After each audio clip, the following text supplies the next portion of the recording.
Hello again, and many thanks for returning to this deep dive. Returning feels wonderful. The investigation report concerning Daystar TV president Joni Lamb and her properties is the only source that will be examined today. Seeing the inner workings of a well-known Christian organization's funds and the interplay between faith and money is fascinating to me. Lamb allegedly has 7 mansions spread across 4 states, all of which are quite pricey. These homes might have been purchased by Daystar TV contributors. Today, we will discuss how a prominent Christian leader amassed such a substantial real estate portfolio. Sure, it's the kind of thing that gets you thinking. Yeah. One of the most intriguing aspects of this study, in my opinion, is the growing concern among the general public about the transparency and accountability of financial matters. That is particularly true for organizations that rely on donations and support from the general population. Yes, without a doubt, I say we get going immediately. Joni Lamb owns 7 homes according to the report. I was immediately drawn to her primary residence. I understand. Colleyville, Texas is where you'll find this. There are 7,358 square feet in the home. Holy cow! The property sits on 2 acres and has a value of $2. $9 million. I understand. Everything you could want is here. 5 bedrooms, a pool, a spa, etc. Well done. There are a lot of extras, but that's just your primary residence. Sure. When you compare these sites to others, a pattern begins to emerge. I understand. By the way, she actually has another house in the works in the very same city. Is that right? This one, though, is even larger at nearly 10,000 square feet. Furthermore, it is located in a highly exclusive gated community. Holy cow! Can you give me a ballpark? Yes. $3.09 million. Goodness gracious. Some might argue that the concept of a humble worker of God is at odds with people's desire for solitude and privacy. I understand. Particularly for someone leading a religious organization, there are many inquiries regarding the appearance of such a large sum of money. Yes. Next, there's the beachfront condo. I am astounded. Miramar Beach, Florida is home to another item with a $2 value, $9 million. There are more than 3,300 square feet here, and each bedroom has its own deck. You can see the golf course from there. Everything you can think of in terms of high-end equipment, I mean. Why would you desire to own multiple properties of this caliber? I find it hard to understand. I understand. This is particularly true for mission leaders. You make a valid point, I agree. Furthermore, owning property isn't necessarily a drawback, you know? Yes. It is critical to determine if the funding source aligns with Daystar TV's objectives, I understand. Because it is a nonprofit organization with religious roots. Very well. In addition, we have a home in a gated community in Georgia, a rental property in Grapevine, Texas, an investment property in Granbury, Texas, and an LLC-owned property in South Carolina. It's intriguing. Those details really enlighten me about Marcus Lamb's residence. Specifically, we're referring to handcrafted cabinetry, granite floors, and designer fixtures. A service that relies heavily on financial resources has a lot of factors to consider. There is a clear contrast between these mansions and the concept of a mission whose only goal is to preach the gospel, as the study makes clear. So, I'm curious, how does the study rate Daystar TV financial performance? Is it possible to sustain this lifestyle with only gifts? I understand. Is that all there is to it? The study actually contains some intriguing financial data. I understand. Daystar and its affiliates reportedly had $227 million in assets in 2010. I understand these assets supposedly gained value during the last decade, 3 times as much. I'm done. Excuse me, it's a major deal. Can you help me understand that? Yes. How is that applied in the actual world? How is it that a company's assets can triple in size like that? As a result, their overall worth has increased threefold. There are a lot of possible explanations for this, including the value of their home increasing, new opportunities to earn money, or even just nice purchases. Of course, it's great for any company's bottom line, but it's especially sweet for nonprofits. Holy cow. Daystar makes around $114 per year, which is mentioned in the article as well. $4 million. I agree with that. They have approximately 277 employees. All right, but where does the donated cash go? Is their annual salary something we are aware of? According to the article, Daystar received $31 million in donations in 2010. Furthermore, according to the reported increase in assets. Excuse me. Yes, it's likely that the gifts have also increased significantly since then. This leads us to the conclusion that large sums of money are at stake. I understand. Regarding the utilization of these resources, however, I am still unsure of the best way to respond to your question. I think that's where the ethical considerations arise. I understand. I find myself curious about the Lamb's lifestyle after reading the story. Excuse me. It does, in fact, align with Daystar's stated mission. Yes, they should also be aware of the expectations of their donors. I understand. Keep in mind that Daystar TV is exempt from paying taxes due to its status as a ministry. I understand. Could you please clarify what that means? It is crucial to our discussion. Daystar does not have to pay specific taxes, unlike for-profit businesses, because it is tax exempt. I understand. So long as the organization's funds are used exclusively for charitable purposes, they are exempt. I understand. Spreading the gospel in this instance. I understand. Consequently, I start to question their fiscal integrity and wonder if the funds are truly going toward their sacred mission, or if they are simply funding their lavish lifestyle. Could Daystar be taking advantage of their tax-exempt status, according to the story? While it refrains from making specific criminal accusations, it does raise the possibility of conflicting information, such as the declared wealth. Excuse me. Yes, they are exempt from paying taxes. I understand. Therefore, I have to ask, are they really a good fit? There are obviously many moving pieces to this complex problem. Yes. However, there is one more aspect of the story that piqued my interest before we delve further into those layers. I understand. Daystar was supposedly worth $1 billion, according to a radio comment made by Marcus Lamb, who was married to Joni Lamb but passed away recently. Holy cow, is that consistent with the financial details we've covered thus far? What a fantastic inquiry. Next, we will go into greater detail regarding this additional component. I understand. Although it fails to draw any firm conclusions, the study raises pertinent questions regarding the allocation of financial responsibilities.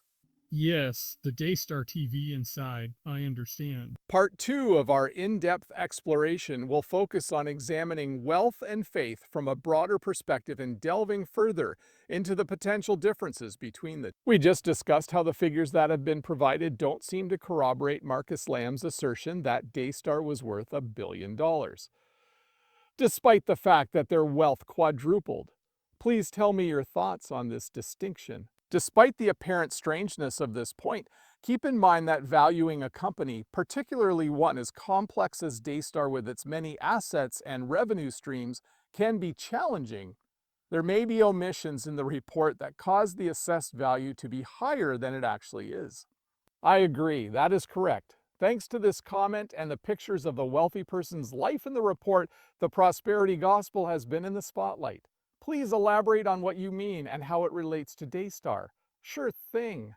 An easy way to put it is that the prosperity gospel is a collection of teachings held by certain Christian denominations that asserts a direct correlation between one's faith and material prosperity. Obtaining wealth in the eyes of many believers is a sign from God. This study reveals that some of Daystar TV teachings and actions do appear to align with prosperity gospel ideas, even though the organization does not identify as such. Can you explain to someone who isn't familiar with these concepts how this set of beliefs could impact Daystar's financial management? If you believe that wealth is a gift from God, you may be more inclined to donate generously to a church that shares your beliefs. Conversely, these groups' heads may justify their extravagant lifestyle choices by saying they are exercising their faith in God's favor. No one can deny that it complicates matters. While this report refrains from providing Daystar's religious views directly, it does place these facts in a broader context, allowing readers to form their own opinions. I find it fascinating that this situation prompts people to reflect on the relationship between faith and wealth. True, it raises more substantial concerns regarding the responsibilities of religious leaders and the expectations placed on their followers. What this does is make us question where our personal wealth ends and the mission of a religious organization begins. The line is thin, and this story has the potential to deeply distress those who have previously donated to Daystar. Do you have any words of wisdom for people who are beginning to question their support? My advice would be for them to use their critical thinking skills by considering the report's claims, evaluating Daystar's ideology in light of what they've discovered, and perhaps taking a fresh look at the prosperity gospel. Ultimately, it's up to each individual to determine what aligns with their personal beliefs and values. The advice is simple. It should serve as a cautionary tale about the need of being vigilant and prudent as consumers and watchers, particularly in dealing with organizations that solicit donations while claiming to protect our spiritual interests. While the majority of the report focuses on the funding, it does touch on the Lamb's questionable past behavior and statements that do not paint a picture of a modest, faith-based organization. One instance of this is Marcus Lamb's open backing of certain political figures and causes. Can you provide more context for this section and its possible meaning? Indeed, the research reveals instances where Marcus Lamb vehemently backed specific political figures and initiatives, typically aligning with conservative ideology. Because of his position as a church leader, his words carry a lot of weight with his congregation and may influence their political beliefs and voting decisions. There ought to be considerable consideration given to this blending of religious and political beliefs. As a matter of fact, it prompts contemplation of the appropriate boundaries between religious leadership and political activism. While some may argue that religious leaders should address social and political issues, others may counter that doing so can alienate followers and blur the line between religion and politics. It's obvious that starting a conversation about these issues is the point of this study, but striking that balance isn't easy. Information is provided, potential issues are highlighted, and individuals are encouraged to give careful consideration to them. You mentioned the recent wedding of Joni Lamb to Doug Weiss, who has a history of scandals despite his claims to be a sex addiction therapist.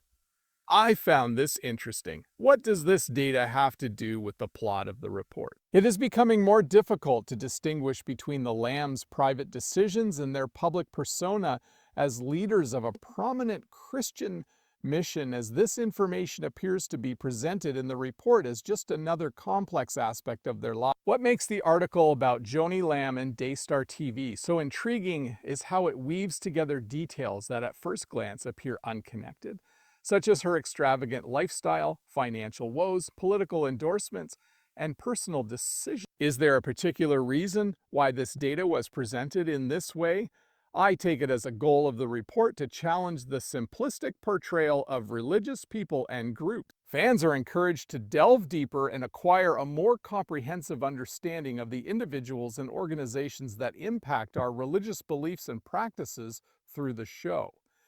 It is, without a doubt, an invitation to think critically and question established assumptions. Especially in a church that claims to encourage service and humility, it makes us consider the intricate web of connections between religion, wealth, power, and influence. However, before delving further into those inquiries, there is one aspect of the report that has thus far been neglected: the potential impact of Daystar's financial strategies on the company's legal position. Are any potential crimes or investigations brought to your attention by anything in the report?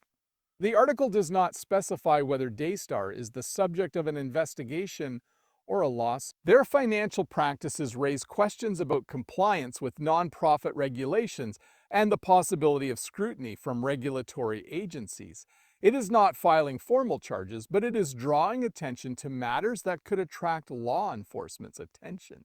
Yeah, I totally get it. That highlights the significance of transparency and accountability, particularly for tax-exempt organizations that rely on public confidence.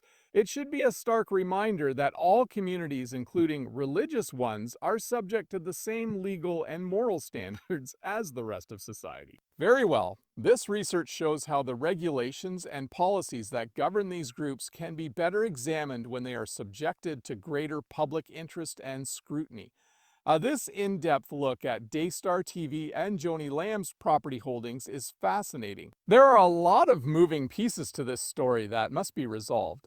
We have examined the buildings in detail, the funds, the political backing, the religious connotations, and even the ways in which the decisions of individuals contribute to the larger narrative. While conducting this research, we made every effort to provide you with objective data while also drawing your attention to the report's key points, in the hopes that you would use these to inform your own analysis. Your feedback is appreciated as we near the conclusion of our deep dive. Please tell me which parts of this narrative you understand best. Are there any remaining inquiries on your part? After all, this investigation into Daystar TV financial dealings and Joni Lamb's real estate holdings has led us to cover a lot of territory. What do you think our listeners should take away from this story now that we've covered all the bases? The most crucial thing to remember is that even the institutions we respect are subject to our perceptions.